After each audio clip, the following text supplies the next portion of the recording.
बिस्मिल्लाहिर्रहमानिर्रहीम। अस्सलाम वालेकुम नाज़रीन, मैं हूं ज़ुल्करनैन हैदर। आप देख रहे हैं यूट्यूब चैनल। नाज़रीन, आज इंतहाई अहम फैसला जिसका काफ़ी दिनों से इंतज़ार था, जस्टिस काज़ी फ़ायज़ ईसा सुप्रीम कोर्ट ने शॉर्ट आर्डर के तहत जस्टिस काज़ी फ़ायज़ ईसा के ख़िलाफ़ जो हुकूमती रेफरेंस था उसको कालअदम करार दिया है। और इससे पहले कि मैं मज़ीद कोई और बात करूँ, फ़ैसले में बुनियादी चीज़ें क्या लिखी गई हैं, क्योंकि जब भी ये फ़ैसला आया तो मुख्तलिफ़ बातें चल रही थी कि जी अब ये हो जाएगा, ये हो जाएगा।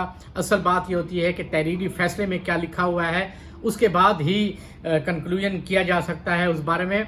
तो वो मैं नुकात जो हैं वो आपको बता देता हूँ कि उसमें हैं क्या। उसमें एक तो ये उन्होंने कहा है कि जी 7 रोज़ के अंदर अंदर इनलैंड रेवेन्यू कमिश्नर खुद मुतलका नोटिस जो हैं वो जस्टिस काज़ी फ़ायज़ ईसा की अहलिया और बच्चों को जारी करें। अहलिया और बच्चों से बरतानिया में ख़रीदी गई जायदादों के ज़राए आमदन भी पूछें, यानी कि जो हुकूमत की तरफ से मौक़िफ़ था वो भी उन्होंने मान लिया है कि ज़राए आमदन बताने चाहिए, क्योंकि ये भी कहा गया है कि कोई भी जज जो है वो एहतसाब से बरतर नहीं है। ये इजाफी नोट जस्टिस मंसूर अली शाह की जानिब से भी लिखा गया है इस फैसले में।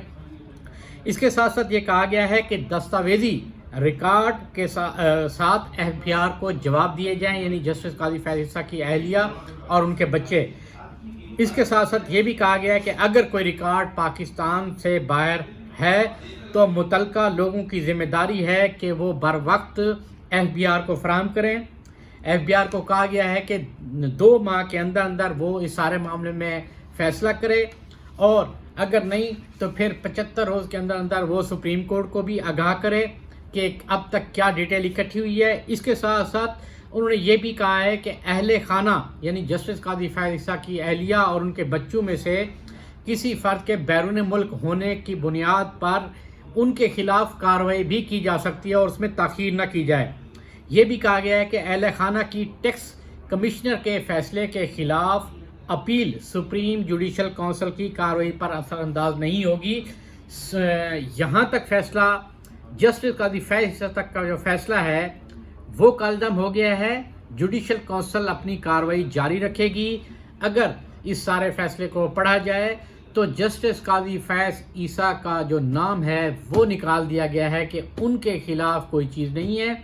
उनके ख़िलाफ़ जो हुकूमती मौक़िफ़ है वो सुप्रीम कोर्ट ने मुस्तरद किया है। अलबत्ता जो उनकी अहलिया और बच्चों के हवाले से जायदादों की तफसीलात हैं वो उन्होंने एफबीआर को कहा है कि वो उनसे पूछें ज़राए आमदन, कैसे पैसे बैरून मुल्क गए, कहाँ से कमाए, वो उनके हवाले से बताएं। ताहल एक चीज़ जो है वो वाज़ेह होगी है कि सुप्रीम कोर्ट ने अपने फ़ैसले से जो जस्टिस काज़ी फ़ायज़ ईसा है उनको मुकम्मल तौर पे निकाल दिया है। मज़ीद क्योंकि ये शॉर्ट आर्डर है, मज़ीद तफसीली फ़ैसला आएगा, उसमें ये देखना होगा। उससे जो बुनियादी तौर पे सवालात कुछ उठ रहे हैं वो ये सवालात हैं कि ARU एसेट रिकवरी यूनिट का क्या होगा, क्योंकि ये भी रिमार्क्स में आया कि एसेट रिकवरी यूनिट के पास कानूनी इख्तियार ही नहीं था तमाम तफसीलात इकट्ठे करने का। ये मामला एफबीआर का था, तो इसका मतलब ये है कि क्या वो गैर कानूनी हो जाएगी, वो सवाल है।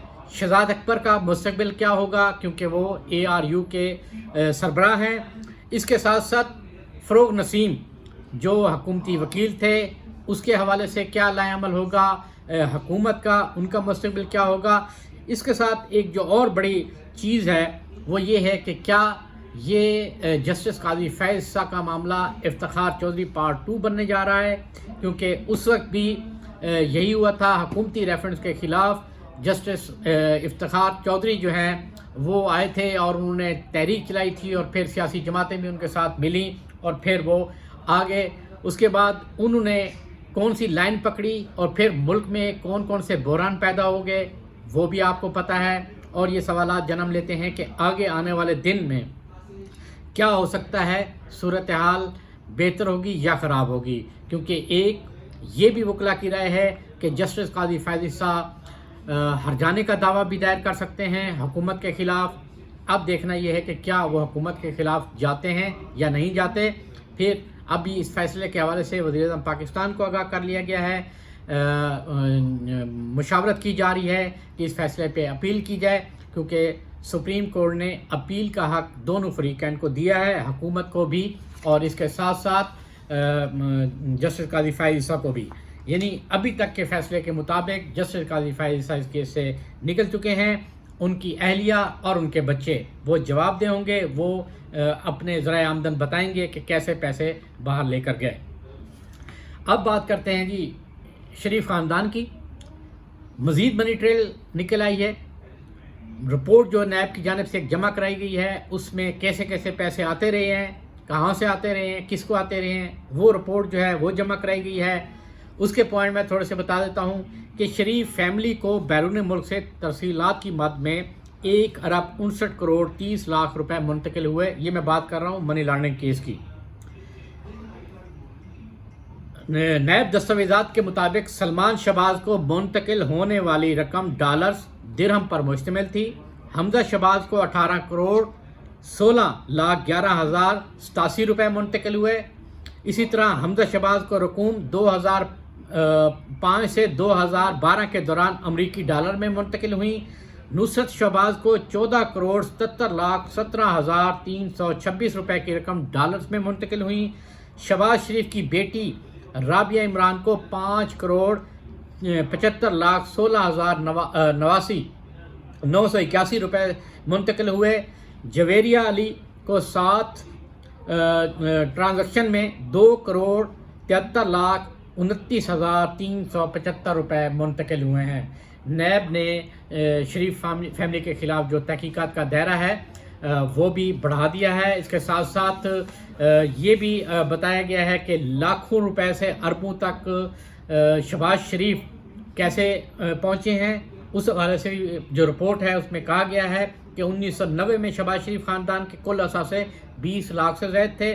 نیب نے جو رپورٹ جمع کرائی اس میں کہا گیا ہے کہ 1997 میں وزیر اعلیٰ بننے کے بعد شہباز شریف کے اثاثے 3,50,00,000 تک پہنچے. یعنی کہ وہ ایک اسیسمنٹ جمع کرائی گئی ہے کہ 2018 تک جو شہباز شریف کے اثاثے ہیں وہ 7 ارب سے بھی بڑھ چکے تھے.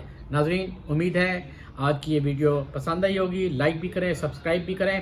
اس کے ساتھ ساتھ کمنٹ کرنا نہ بھولیں کیونکہ وہ انتہائی ضروری ہوتے ہیں. انشاءاللہ اگلی ویڈیو کے ساتھ پھر حاضر ہوں گا. تب تک کے لیے اللہ.